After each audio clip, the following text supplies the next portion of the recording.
I really wanted to record a video and I have a party to go to tonight, so I'm gonna put on my makeup while I talk so that I can multitask, even though I really try not to multitask. And if any of you watching are curious about what I'm putting on my face, let me know. Don't mean for this to be a makeup tutorial or anything, but always happy to share. Hey Musty fan, thanks for being here. So there's a lot that I would like to share, and I just took a walk with Evie. Hi Walter. And I was contemplating, I really felt the desire to do a video, and I was contemplating what I wanted to talk about. There's a lot of different things I feel like I could share, so maybe it'll be a little bit of everything. But the title of this video, the title of this video is how I find that shame sneaks up on me, and maybe you can relate to this as well. Today, I got back on Thursday evening from Massachusetts. I was out there for a week, which was really nice, and I did a video out there, right? I did at least one. It feels like a bit of a blur. And I knew that it was going to take me some time. Hi, Ted! I knew it was going to take me some time to get back into the flow of everything. This is very common for me after trips, is that I usually need at least a day to recuperate from traveling. And I have had a bit of jet lag. My schedule is really interesting out there because I was not only on East Coast time, which is 3 hours ahead of LA, but I felt like almost every day I had a reason to get up early. So even though it felt like mostly a vacation, there were just things that felt like they needed to be done at the beginning of the day. So unlike my usual self, I was getting up around between 9:30 and 10 most days, which is crazy in my head because that's like 6:37 Pacific time, and I rarely ever get up that early. So how I managed to get up that early almost every day of being out there is beyond me, but I was really excited about it because I've been wanting to change my sleep schedule. And unfortunately, it got a little tricky when I returned. My flight home was a bit of a mess. It felt very smooth. It began incredibly smooth. In fact, I was like texting people, calling close friends and family and being like, oh my gosh, everything was so great. It was so easy. I have global entry right now, which is called combined with TSA PreCheck. So every time I fly, I have been getting TSA PreCheck, which gets me through TSA really fast. Side note, highly, highly recommend it. It is worth $85 to $100, depending on which one you get. If you ever want me to talk more about that, I would be happy to. But I loved it so much, and it was so smooth.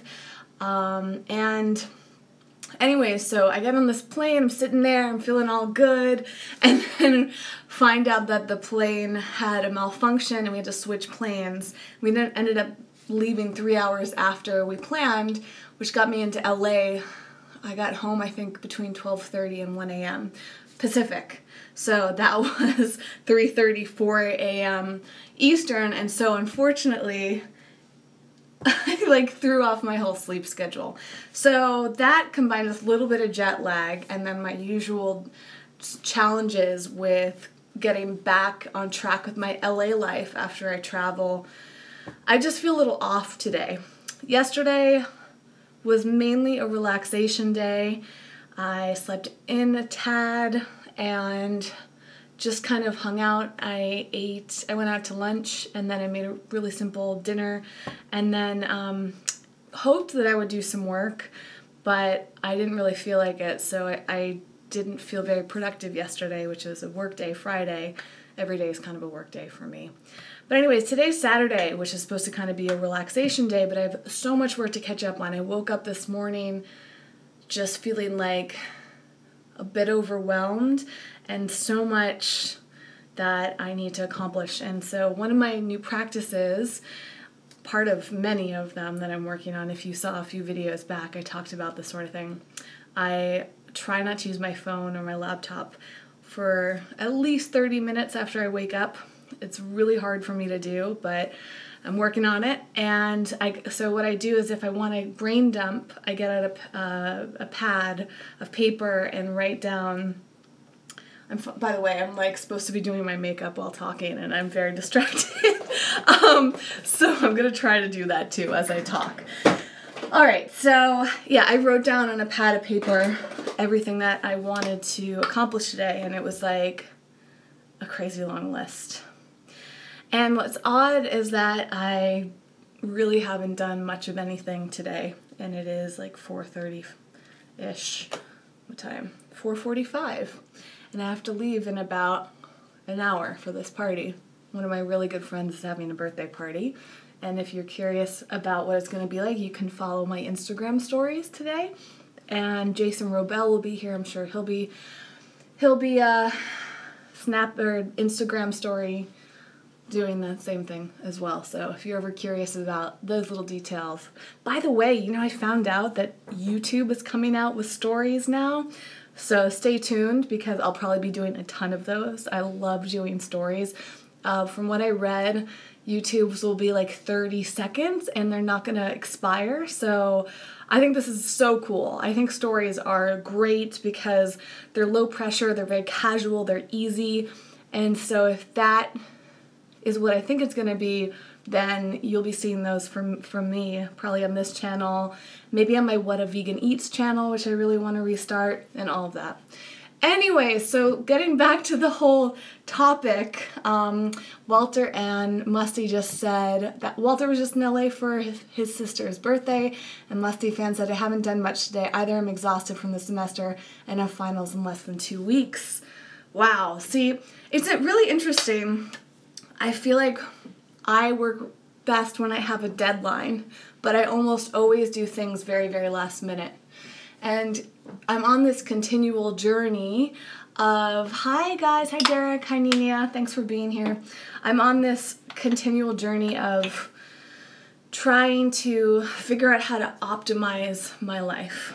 And so today I was just sitting and reflecting a lot on how I was going to construct the rest of this month, which is also the rest of 2017, believe it or not, and then how I wanted to set myself up for success in 2018.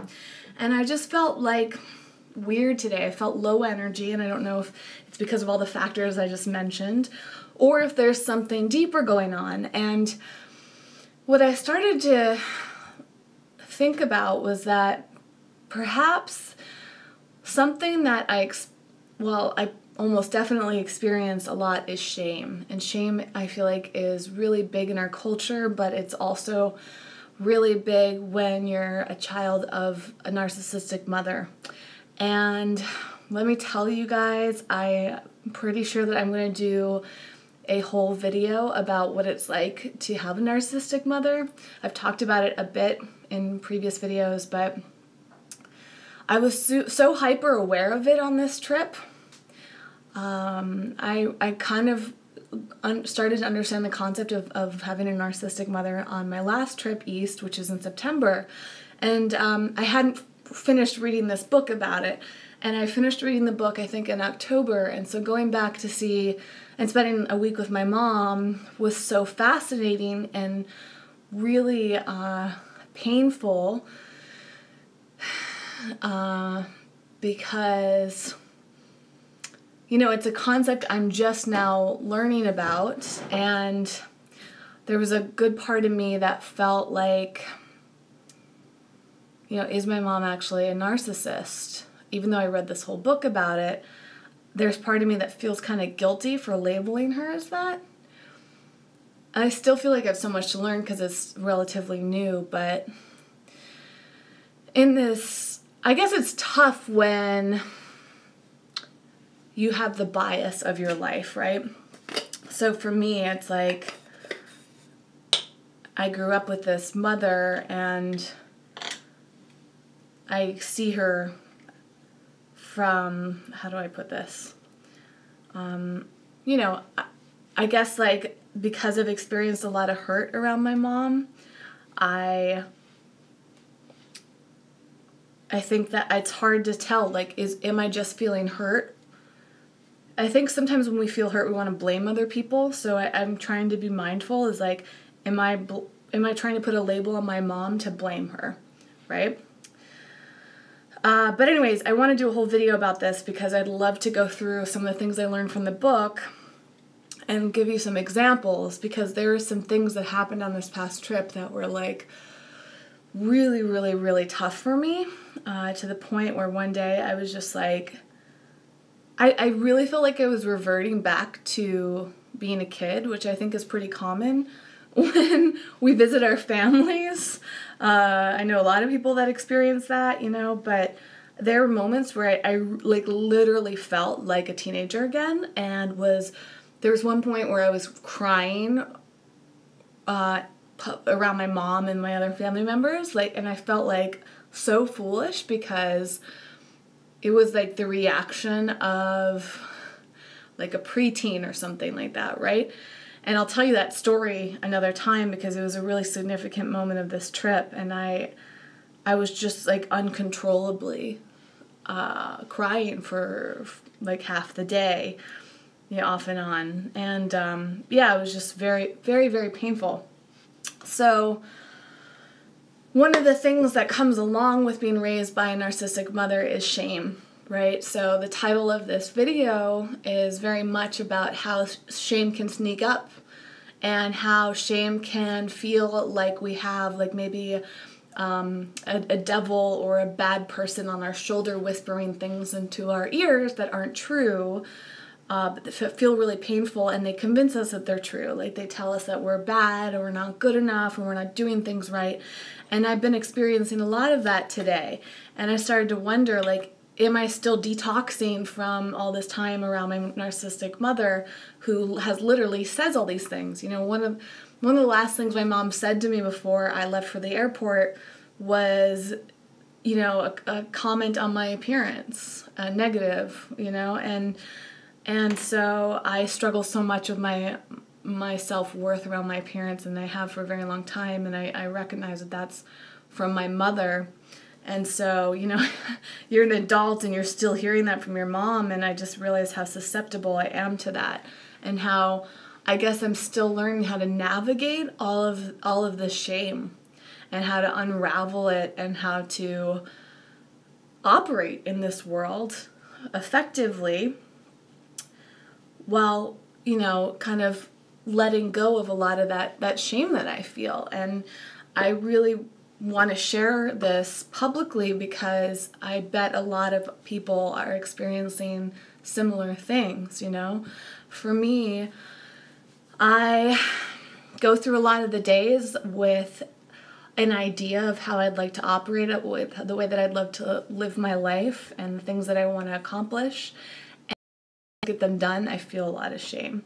And today I was just thinking about everything that I wasn't doing and everything that I wasn't doing as well as I wanted to. And I was wrestling with how a lot of the things I want to accomplish feel so far away, and then feeling like, you know, thoughts of being a failure and all of those things. And it's interesting, I watched this other vlogger on YouTube, and she has seemingly a lot of success, but she goes through a lot of the same things. And so one of the things I have to remind myself is that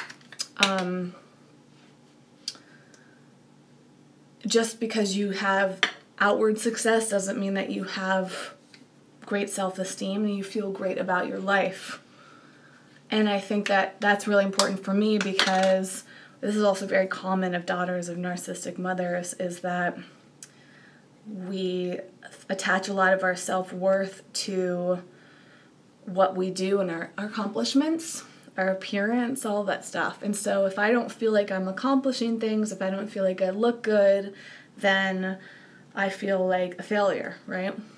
And so what happens is it becomes this vicious cycle where I'll feel those emotions and then I feel almost emotionally paralyzed, where it feels like today all I want to do is sit in bed, even though a few days ago I was like, great, I have all this time on Saturday, I'm going to get everything accomplished.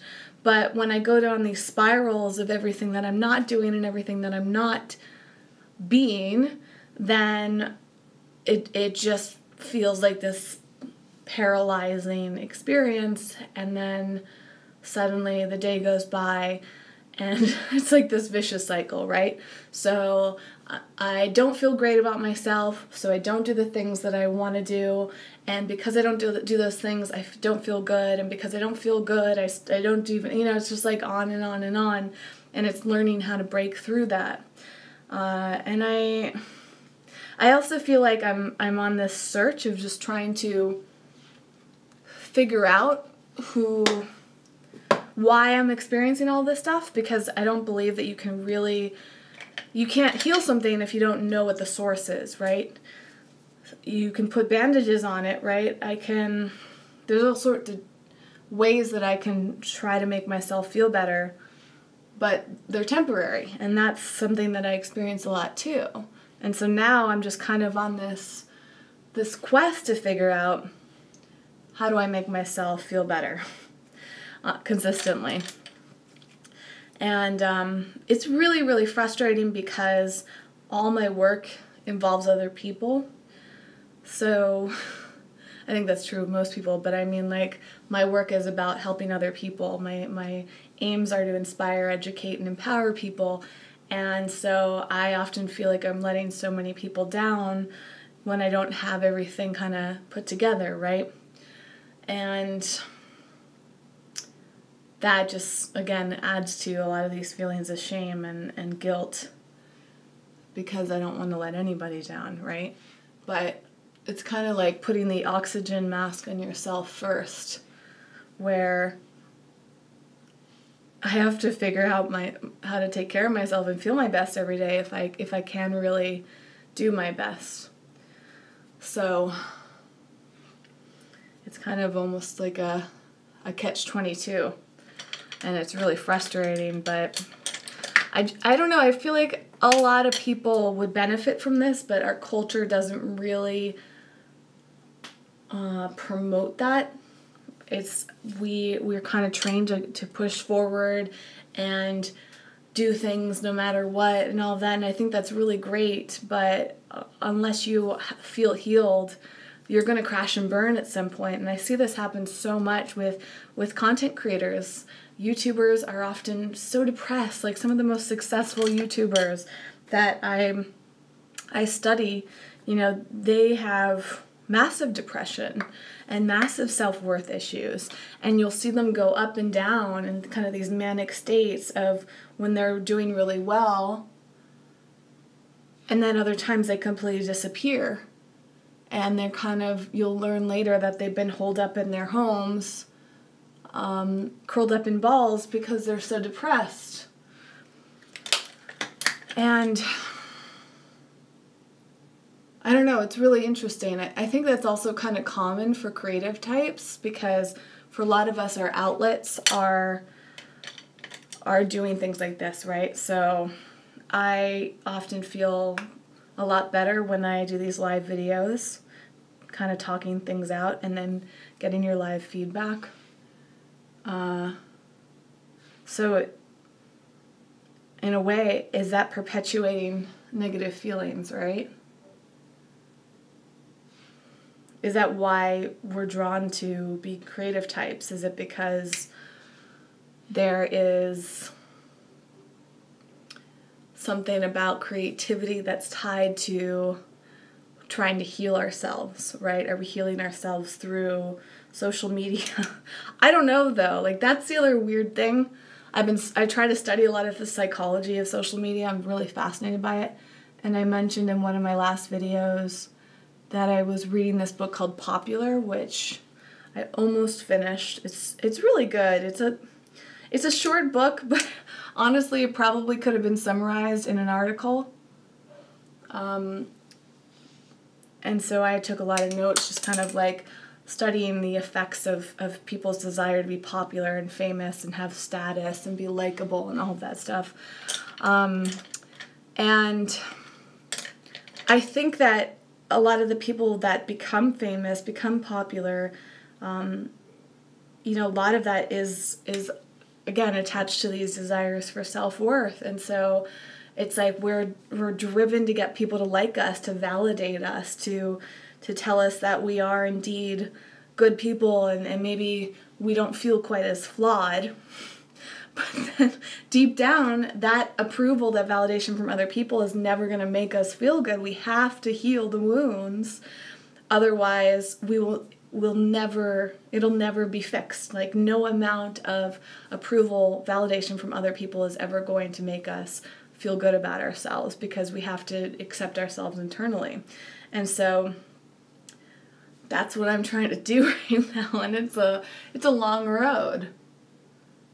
And it's hard to figure out these things. You know, I'm always reading books and listening to podcasts and reading articles and I'm just very drawn, you know, watching videos, all this stuff about this. Like, I just want to learn as much as I possibly can. But it's really, I still don't feel like I've fully found the answers that I'm looking for, if that makes sense. I've been to therapy, you know, like, and you just start to wonder, does anybody really have the answers?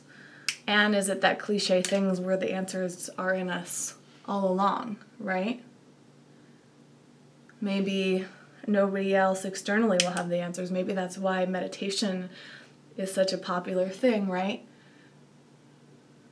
We're becoming more and more popular as more people are realizing that they have to look inward. But even meditation, I mean, I know people that have been meditating for years and years and years every day, and they don't seem to have it all figured out. So I think it's also that life isn't about figuring it out. I think life is really more about finding peace with yourself and just acceptance. Acceptance is probably the biggest key to it all. And yeah, I don't know. Self-acceptance is a daily practice, so it's not something that you just figure out one day and then you're good. From my understanding, it's like you have to practice it every single day.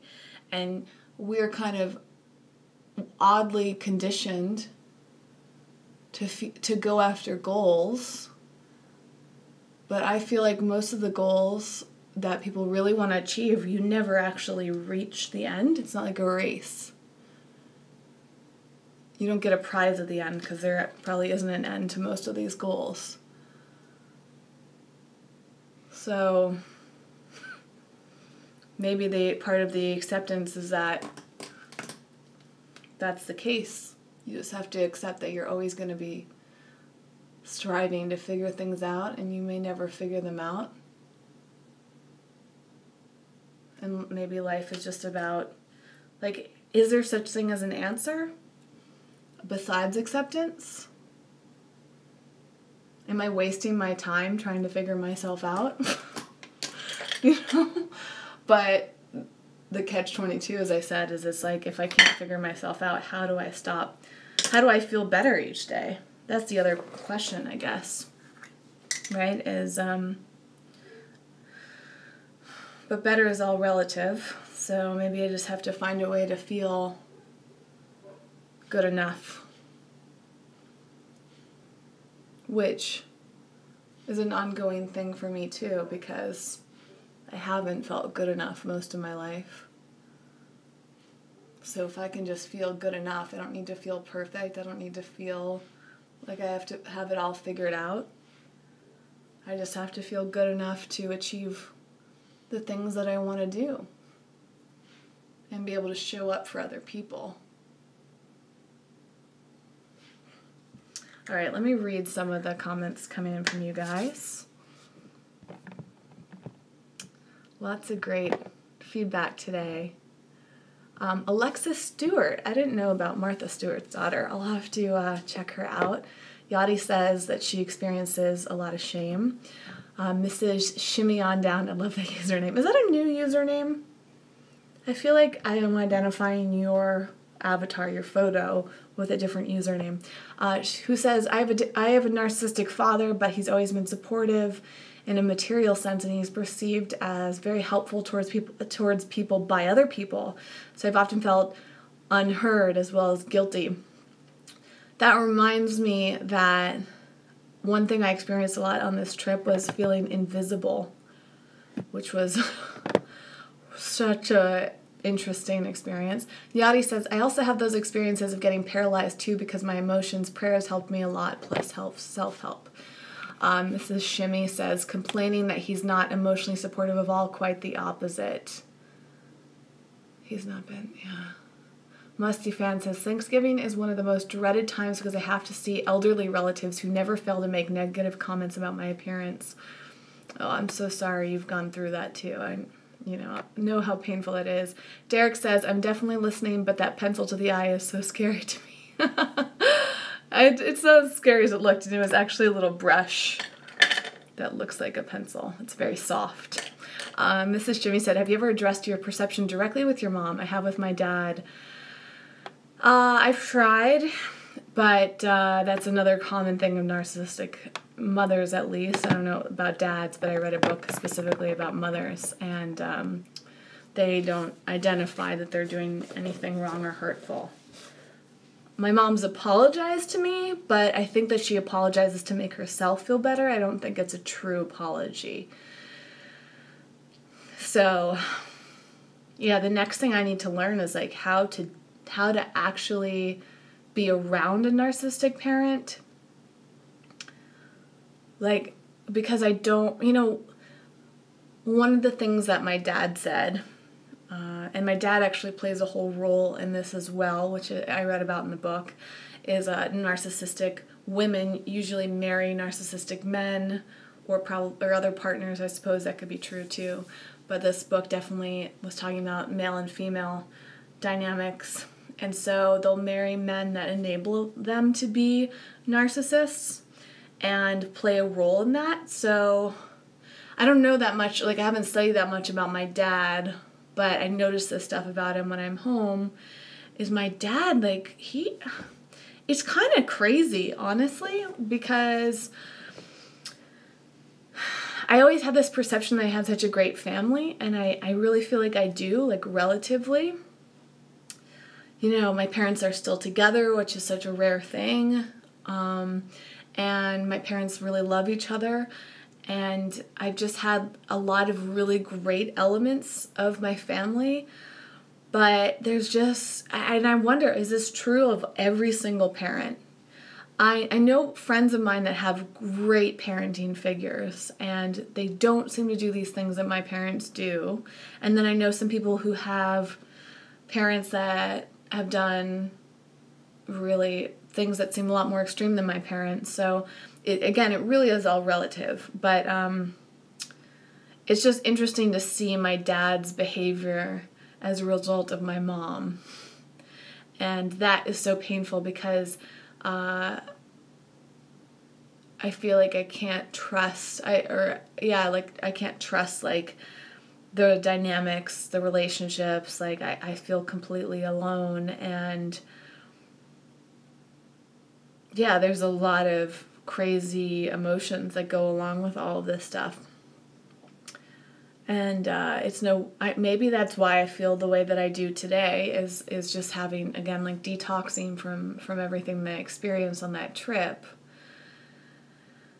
Is like I'm still processing a lot of it because it's kind of shocking. I think when you recognize, when you see your parents in a light like this, it's hard not to feel really resentful and just suddenly feel incredibly angry that I think what I'm going through is a lot of anger around how could they have done this thing? Like I feel very betrayed. I felt really resentful of my mom for many years once I realized that my eating disorder that I had as a teenager really stemmed out of our relationship. It was a therapist that pointed that out to me, and all my body issues, or most of them at least, have stemmed from my mom, and that's an ongoing battle. And so it's like it's not to blame other people, but it's that they've made it really challenging, and now I feel kind of all alone because it's up to me to change it. and change something that probably didn't have to be that way, right? And I don't know I feel like so many people struggle with these same things, and it's kind of crazy. It makes me think a lot about being a parent myself one day. If I become a parent ever, I'll probably do things that screw up my children. But why is it that that's how it is for most of us, right? Like, why is it that parenting negatively affects children so much? Is that true for every parent? Like, I don't know, but it seems like most people's issues stem in, at least in some part, from their parents. So, I mean, it shows that parenting is an incredibly challenging job, but it's just kind of weird to me. Like, why are we stuck in this cycle of, is that just part of the human experience, right? Is the human experience that our interactions with other people negatively and positively affect us? And why can't that be, the negative part be shifted? Is that just part of life? Is that just part of how our lives work? Or is that a choice? Like, I don't know. I guess this is one of the big questions, right? We think about things like world peace, and world peace is something that is so conditional on other people. We think of wars. We think of just horrible things that we do to one another. And then a lot of them just seem so simple. It's like, just stop. Just don't do them anymore. But it's not that simple, because it's just many, many years of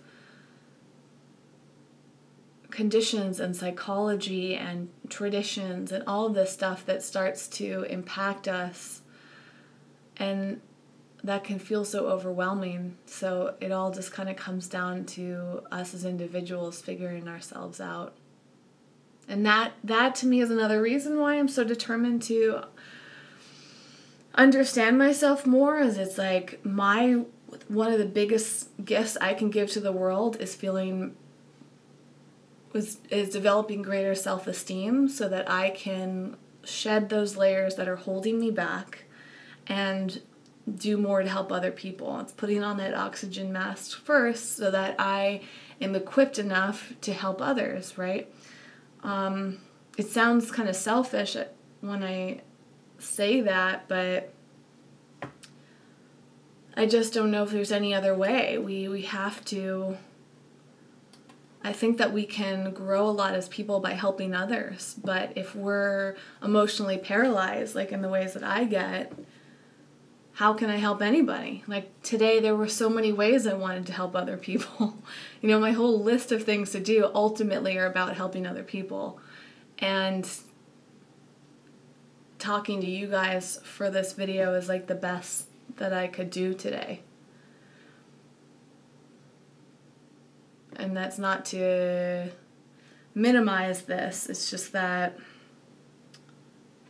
I wanted to do a lot more, and I need to figure out how to be emotionally set up so that I can do a lot more. I'm going to read some more comments here.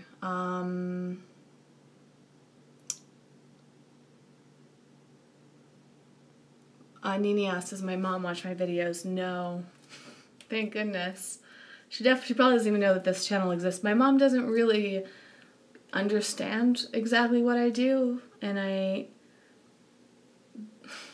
it's like a perfect example is I did a live video with my uncle on my Facebook account earlier this week, and my uncle's my mom's brother.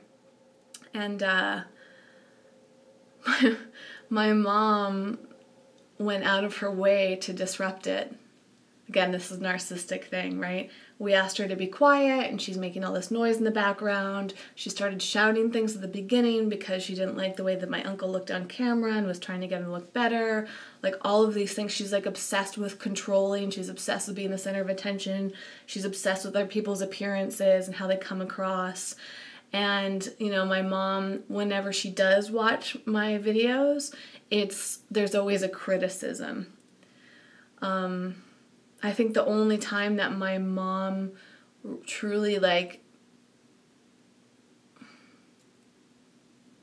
I'm just trying to think of examples. I don't know. Maybe she does, like, look at some of my content, but she doesn't really respond to it.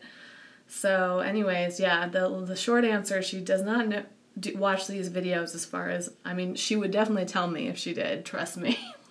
My mom would need to defend herself if she ever saw a video like this, and I just don't think she's interested enough in my work to even discover that this channel exists.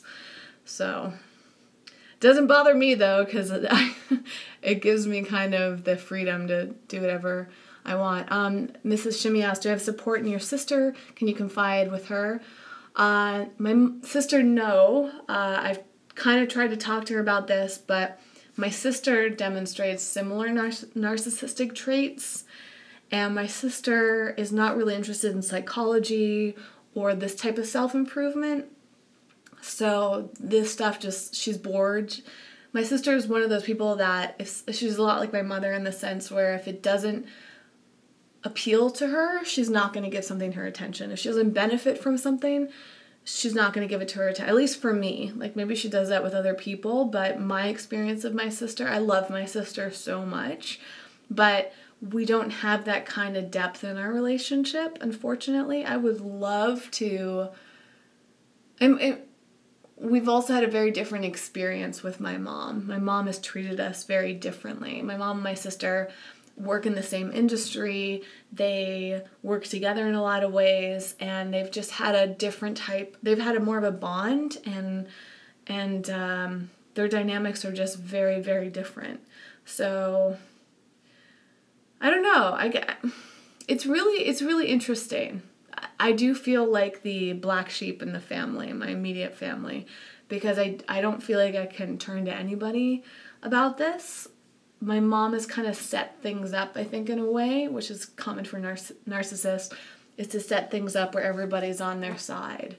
And so I feel like my dad and my sister side a lot with my mom, and then when my sister's not siding with my mom, her method of dealing with things is a little bit more to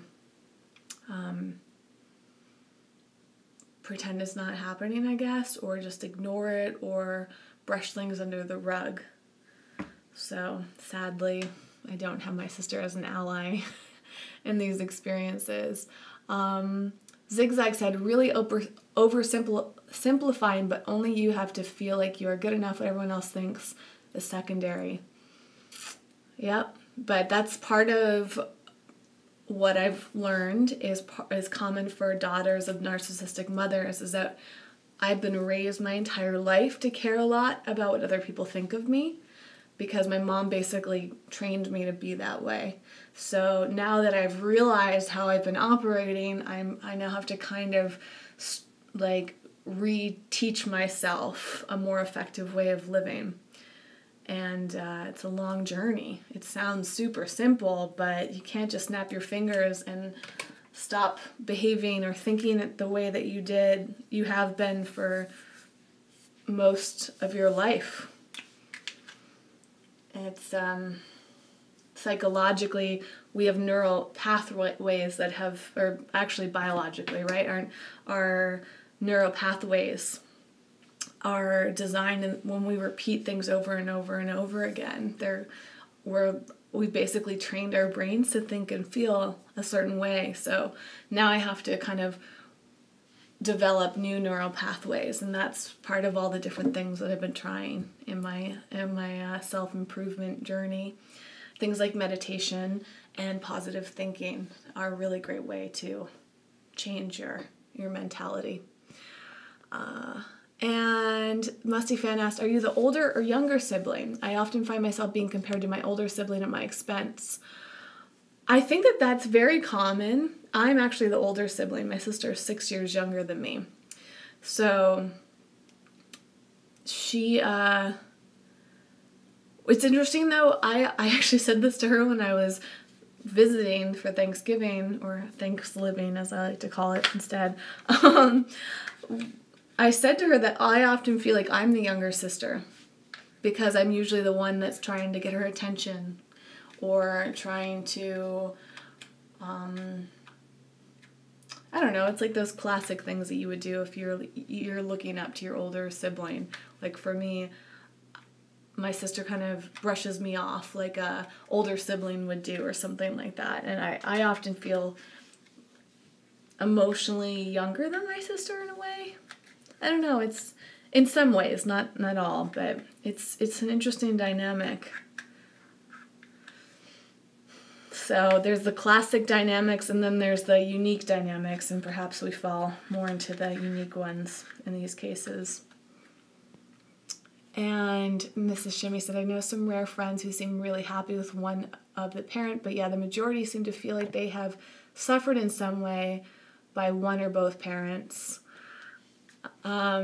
Yeah, it's fascinating. You know, on one of the days I was really struggling with my mom, I called one of my friends and asked him, you know, I really just wanted to get his opinion on some of the things I was experiencing. I wanted a non-biased view. And also because he grew up with a really loving mother, but he also had a father that wasn't there and it kind of abandoned his family, and he experienced some very different dynamics with his family. And so I was just kind of curious, you know, what was it like to have a super supportive mother? And despite having a father that kind of abandoned you and on and on.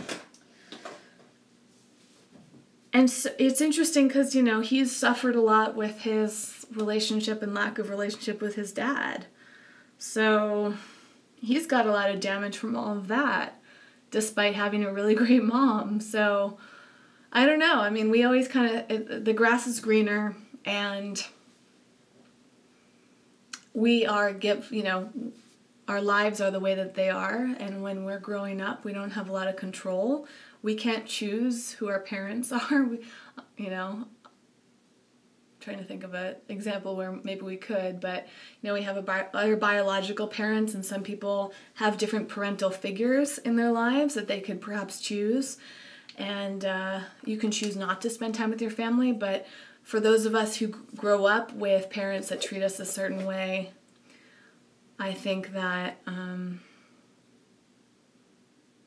you know, all of us have some sort of caregivers, right? And most of us can't choose who they are. So we just kind of have to do our best to work with the cards that we've been dealt. And not blame ourselves for that. Because if we're not making a choice, if something's out of our control, then we just have to do the best with the situations that we have. I don't know. I'm still figuring a lot of this stuff out, so I don't know if this all makes sense. But thank you guys for listening. Thanks for you for sharing your own experiences. My heart goes out to you if you have experienced similar things. And I deeply believe that we can heal a lot of this. And I hope that you will continue being part of my journey as I learn how to heal it and share with you guys what works for me. And part of what works for me is sharing it. So, you know, sharing it in the comments, whether it's through a live video or through the recording, sharing it with other people in your life, that really helps a lot. And being on a journey to find what works for you. What works for me is a lot of reflection, a lot of research, and surrounding myself with loving people. And just that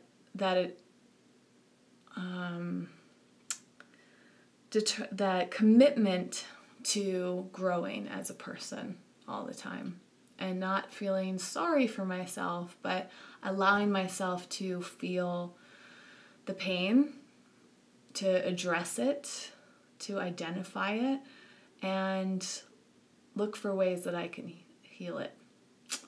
So thank you to everyone that was here live. Thank you, Derek. I'm so grateful for all of this. Thank you, Nina. And this is Shimmy On Down. I love that username. And sending you all lots of hugs. Zigzag, thank you so much for all of the love. Musty Fan, Yachty, I really, really appreciate it. Again, I am headed out to a friend's birthday party. What time is it? Oh man, I gotta leave soon. Gotta dry my hair. I will be on Instagram probably. Hi Debbie. It's okay, Debbie. You can watch the recording, and I would love to hear your thoughts on in the comments. Walter, thanks for being here. I really, really appreciate all of you in my life. You feel like wonderful virtual friends, and Ted too. Ted said, sometime reminded me to tell you the story I heard of Buddhist nuns' attitude towards encouraging angry people. Ted, I'd love to hear that. If you have a link to it or you want to write it out in the comments of this recording, please do that. The recording will be up in probably 5 to 10 minutes. So yes, I'm going to my friend's birthday party, and that'll certainly make me feel better because it'll be lots of great people. There will be alcohol. So I can kind of numb some of this pain, even though that's not a solution. It's just a temporary joy, but something I will probably partake in, maybe a little wine. But there'll be good food there, which I will probably put on my Instagram. So go check it out, Eco Vegan Gal on Instagram. Look at the stories. And until next time, wishing you all the very best. Debbie, I will absolutely say hi to Allison for you, and we'll see you on Wednesday, hopefully, for the YouTube meeting. All right, everyone. Sending you lots of love and appreciation, gratitude. Until next time. Oh, and I am really working towards putting these videos into more of a podcast style, so in addition to watching them, you can also listen to them. So stay tuned, because that's something I'm planning on for early 2018, maybe even sooner. We'll see. All right. Bye, everyone.